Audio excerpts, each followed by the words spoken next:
Three more game threes tonight on Friday in the NBA, all on national TV on ESPN. I'm going to break down all three matchups for you. We've got Bucks, Pacers, we've got Clippers, Mavericks, and of course we have Timberwolves and Suns. Free analysis, deep, in-depth analysis for you at all three games, how to make some money coming up for you free in this video in just a moment. Hi, this is Steve Merril, WagerTalk.com, back here on WagerTalk TV, breaking down your Friday night games, and boy, are we off to a great start in the playoffs. Cashed again last night on Thursday. We have cashed and won money all 6 days and nights so far the NBA postseason, and it helps when you start off a perfect 8-0 on those best bets. And we're going to keep it going with some best bets tonight on Friday. I've got two of them right now at WagerTalk.com. I'm going to break down all three games, though, for you here in the video. Also look at some player props as we've been doing each and every day. First, I want to point out the early game tonight is early, 5:30 Eastern. That's because it's a triple header on ESPN, so don't miss the early tip-off. It's a Friday night game, but it's at 5:30 Eastern, and that's Milwaukee, Indiana. You know, I've been joking each and every day that the Cleveland and Orlando is the redheaded stepchild game. It's been on NBA TV. It's been swept under the radar. It was a 1 o'clock start on Saturday last week. Well, Bucks Pacers are a close second. They've been the NBA TV game as well. Now they get ESPN finally, and they put them at 5:30 Eastern, 2:30 in the afternoon Pacific time. What are your thoughts on that? Comment below. Let me know if you'll be watching this game on Friday night at 5:30 Eastern. But more importantly, is there a money-making opportunity? Now, look, the three games yesterday on Thursday, we had the home favorites all down 0-2. And I pointed out in my video yesterday how those teams historically do bounce back in games three, and they often come out strong in the first half, the first quarter. Well, the very first situation yesterday was a textbook example. The Orlando Magic, wow, smacking the Cavaliers by 38 points. They're up by 16 at the half. We had a first half best bet and a game best bet on Orlando for my clients, and that got us off to that 8-0 start so far in the postseason. And it was our sixth straight winning day since the playoffs began. Now, the first two games tonight are both 1-1 series, so the handicap is a little different here for the Bucks and Pacers, obviously. This series has also been good to my clients. We had a strong best bet on Milwaukee back on Sunday afternoon in game one.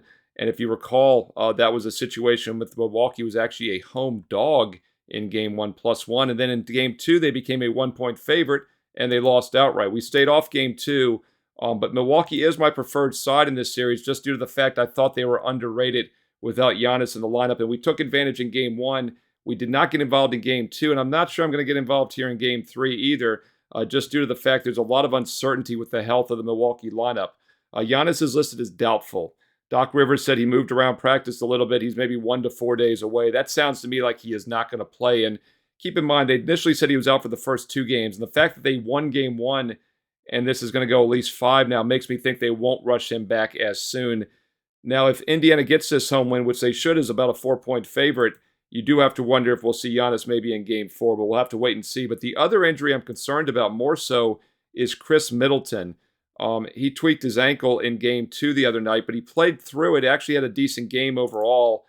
He's listed as questionable. I do expect him to probably play just due to the fact he played the whole game after getting injured in the first quarter. He continued to play the other night, and he did finish with 15 points, but he was only 6 for 14 shooting and only took three three-pointers and only made one of them. So I'd be a little careful with his props, and also obviously with Giannis out. Who's going to pick up the load? Well, it seems obvious, but I really don't see anybody else other than Damian Lillard. Lillard continues to dominate. He was, of course, injured for a couple months. He's been back for about a month now. He had 29.5 for his over-under points at home. He put up 35 and 34 the last two games. Now his total is at 31. So, yes, it is higher, but I am not looking to fade Lillard anytime soon. He is a true superstar. And with Middleton banged up, Giannis likely out again, he's going to probably have to do the heavy lifting once again for the Pacers. For the Bucks, rather. For the Pacers, though, let's look at who had a big game in game two. Well, it's not a surprise. Pascal Siakam, once again. And keep in mind, he has championship experience. He won the title in 2019 with the Toronto Raptors. And boy, is he having a monster series so far.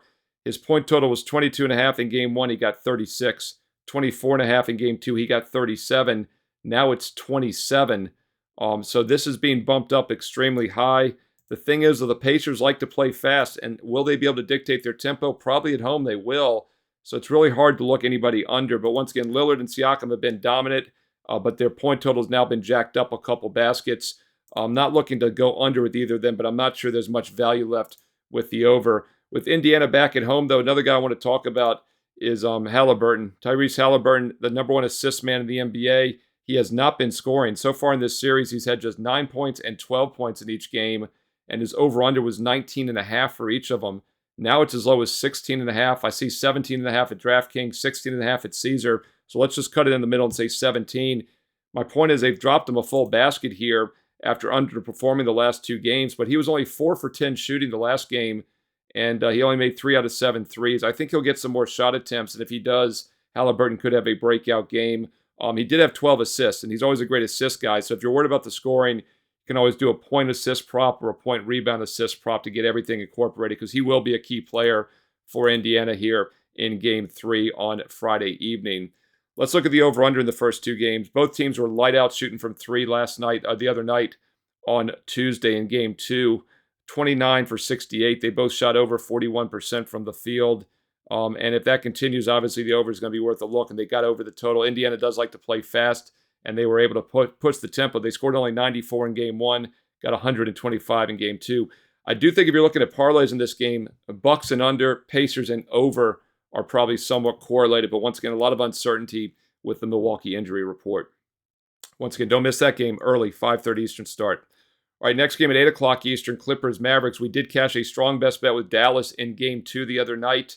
It's funny, I talk about the modified zigzag. We sometimes look to play teams in bounce back spots, but the best way to use the zigzag is selectively with the preferred team in each series. And when the series began, I handicap who I think is the better team. I mentioned this in my Game 1 preview that I thought Dallas would win this series, but I stayed off the play in the Game 1 because I thought the Clippers would bring some intensity at home, and I got the ideal outcome. I got a Clippers win, and then I was able to step in for my clients with a strong best bet on the Mavericks in Game 2 on Tuesday night, part of that perfect start for us, and 6 consecutive winning days in the NBA playoffs were with the Mavericks the other night as a best bet in Game 2. I still think Dallas is the preferred side here, but obviously Clippers are in bounce-back mode. But just like Milwaukee, LA has a big injury concern. They brought Kawhi Leonard surprisingly back into Game 2. I did the video the day before, and I released them as a best bet the day before, -2.5, and then Kawhi gets announced in the next afternoon, and it goes from 2.5 to +1.5. I like the Mavs even more at that point, and of course they won the game outright. It got close at the end, but it was misleading as Dallas was controlling the majority of that game, including down the stretch. And Kawhi Leonard did not play great in his return. He had missed 9 straight games, and it's very difficult to just insert somebody back into the lineup, especially a star player, and I think it showed. His shooting was off, especially from three-point range, where he looked extra rusty, and that is another reason why I'm hesitant to back the Clippers even in bounce-back mode here. I just don't know how much they're going to force Kawhi into the lineup. He did play 35 minutes, but he was 0 for 5 from three-point range. Does that get better? Perhaps. One guy I would mention, if Kawhi continues to play those kind of minutes, I think Russell Westbrook will see less minutes. He only had 24 minutes the other night in Game 2. And on the surface overall, I think his minutes will continue to be reduced. He was only 2 for 9 shooting, just 1 for 3 from three-point range, and he had only 7 points.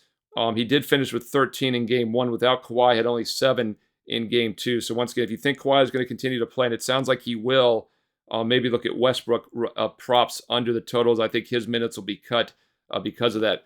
As far as Dallas, it seems obvious, but Doncic and Irving are the key here. And just to point out how dominant this team has been, how that dominant the duo has been, rather, in the first 2 games of this 7-game series. Just look at the loss in Game 1. Even though they lost that game, Doncic and Irving took 44 of the 80 shot attempts, and they had 64 of their 97 total points. Well, it was the same thing in Game 2. They couldn't slow them down then either. The two of them combined for 44 shot attempts, again, out of just 76. And the two of them, Doncic and Irving, had 55 of their 96 points. Once again, these are 2 superstars. I'm not looking to play their under anytime soon. I do think the totals are getting inflated, but Doncic and Irving will continue to dominate. And we've seen this in years past in the NBA playoffs and championship runs for decades now. It's not a team that has 3 or 4 All-Stars. There's not enough basketballs for 3 or 4 All-Stars. Look at Jordan and Pippen. You look at some Shaq and Kobe. You look at all the different combinations, Wade and LeBron. 2 superstars with some role players is usually what gets it done. So if we're looking for some value from Dallas props, I think we want to look at some of those secondary players. One guy that had 18 points the other night, he might regress a little bit, was Washington for Dallas, obviously. P.J. Washington had 18 points after having just 11 in Game 1. His total has been 11.5 in both games and is once again set at 11.5. He was 3 for 4 from three-point range, though, so that is a concern because he might regress a little bit. Doncic is a guy that's interesting to talk about, though. He had 32 points the other night, but he was still missed 9 threes, and he still missed 15 shots from the field. He was only 11 for 26 and still ended up with 32 points, but he stayed under his 33 and a half, and he stayed over. And in the first game, he had 33, went over 32 and a half. Once again, the point total is 33 and a half. I think he could get even higher. So once again, Doncic over is the only way I would look to play his props, even though it's a big number. Back at home and taking as many shots as he's been taking, hard to imagine he won't continue to dominate for the Mavs. Once again, a lot of uncertainty, though, for the Clippers here with the Kawhi Leonard injury. I want to point out a couple numbers with him. First of all, with him in the lineup, they're a much better defensive team, and that's something we want to keep an eye on because his offense was struggling. As I said, he was 0 for 5 from three-point range. He was rusty shooting. I'm not sure that's going to get any better here in Game 3, but on the season, they're almost 7.5 points better per 100 possessions defensively when he is on the court. And we did see Game 2 stay well under with him in the lineup. Just 189 points, stayed under the 216. Game 1 total just 206, stayed under the 221. So yes, the odds makers have dropped this total quite a bit. It's now 211 compared to those higher numbers of 221 and 216. But based on the pace and based on Leonard's defensive prowess, it still might not be low enough. And I think there actually could be a little bit of value still under 211 between the Clippers and Mavs. That's at 8 o'clock Eastern on ESPN. All right, 2 games down. I'm going to get your late night game between the Timberwolves and Suns in just a moment. Quick reminder, I am dominating the NBA playoffs, and it really should be no surprise. I am number 1 this season in the NBA since the regular season began. I was number 1 heading into the playoffs. I'm number 1 in the playoffs, including the perfect 8-0 start on our first 8 best bets. 6 straight winning days and nights in a row to start the playoffs. And oh, by the way, still number 1 all time in units won in the NBA in the history of WagerTalk.com. All those number 1 rankings were before the postseason started, and then we started off with 8 straight winners. So you can see that I know the NBA. I enjoy the NBA, and it's a great money-making opportunity playing the NBA playoffs. Yet I know some of you have sat back and watched winner after winner pass you by. Well, I've got a special promo code for this video only for all the viewers as a thank you for those of you who've been with me here on this daily video, and you get a $30 instant discount on the rest of the playoff package. It's normally $195. If you go to my page right now at WagerTalk.com, you'll see the NBA playoff package for $195. You get an instant $30 discount with promo code PLAYOFFS. Playoffs! That's right, playoffs. Get you $30 off instantly. Choose the NBA playoff package for $195, enter promo code PLAYOFFS, and it gets it down to $165. That's the next 2 months. Works out to about $4 a play, or a day, about $2 a play. I have 2 best bets for Friday NBA, so that's going to work out to $2 a game for you. If you want them individually, they're $25 each. You can get them individually. Nothing wrong with that. Build your bankroll. But once again, if you're serious about taking an investment approach, if you want my number 1 ranked NBA for the rest of the season, get it right now for just $195 and enter promo code PLAYOFFS at checkout and get it down $30 to just $165. And that includes both of those strong best bets tonight on Friday. Steve Merril, WagerTalk.com. Get there quicker with shortcut wt.buzz/SM. Don't forget to also post free plays each and every day. A lot of free baseball plays daily on the page as well. All right, let's look at your late night game at 10:30 Eastern, also on ESPN, Minnesota Phoenix. And this is the 1-0-2 series. All 3 series yesterday on Thursday were 0-2s. I talked about how Orlando came out and smacked Cleveland early on. Philly, of course, was trailing at the half against the Knicks, so it doesn't always work. But I think this is one of those situations where it will work. Woo! Lots of W's there. Say that. That's a mouthful. Phoenix, 3-0 regular season against Minnesota. A lot of people thought they would win this series. They were favored when the series began. I stepped in with a strong best bet on Minnesota, though, in Game 1. Yet another one of those powerful winners we've had. So just like the Bucks Pacers, I thought it was an overreaction to current events. Current situational analysis. They were working at Anthony Towns back in the lineup. They played Phoenix twice in April. He missed one. He had just come back for the other one. And Minnesota has a strong home court. So I was not surprised that the T-Wolves smacked him around a couple games ago because I had a strong best bet on Minnesota in Game 1 on Saturday last week when they won by 25. I stayed off Game 2. I thought maybe Phoenix would bounce back, but I still wasn't sure on the road.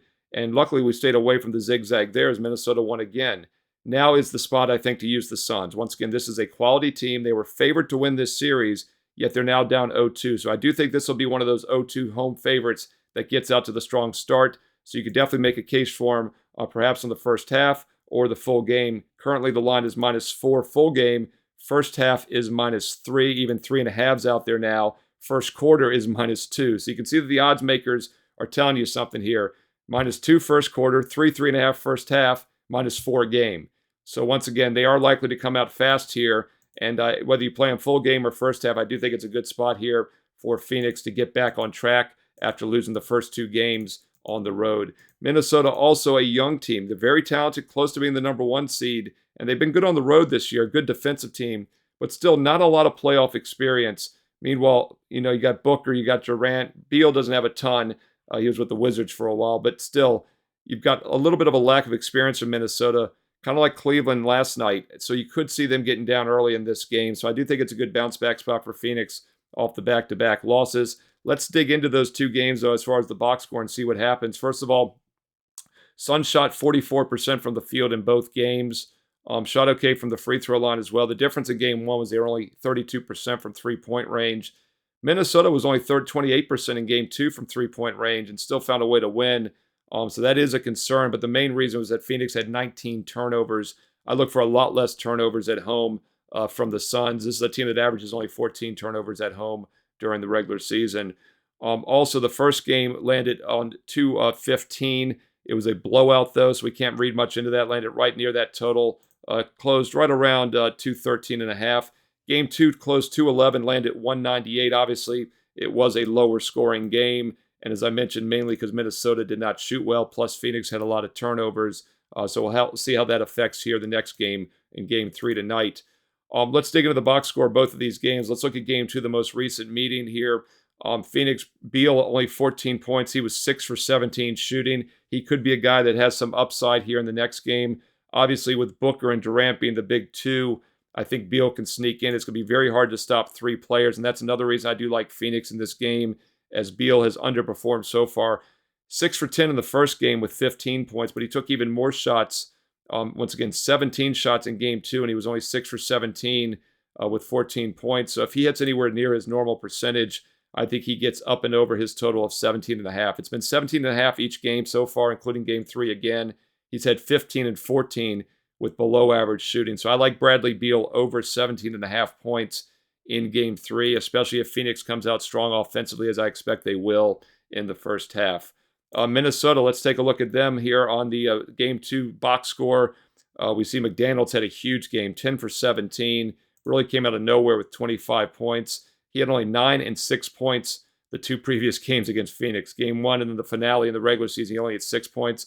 His total was 9.5 in each of those. It was 10.5. Now it's 11.5. I think Jaden McDaniels is due to regress here for the Minnesota Timberwolves if you're looking for an under prop on that side. Hey, hope you're finding these videos useful. I'm doing them every day, every game for the entire playoffs for the next 2 months. Do me a few favors. Comment below. Let me know if you want to keep seeing these daily videos, and I will keep producing them. I do them because you watch. I do them if you find them useful. I love the interaction. I read all the comments. I reply back.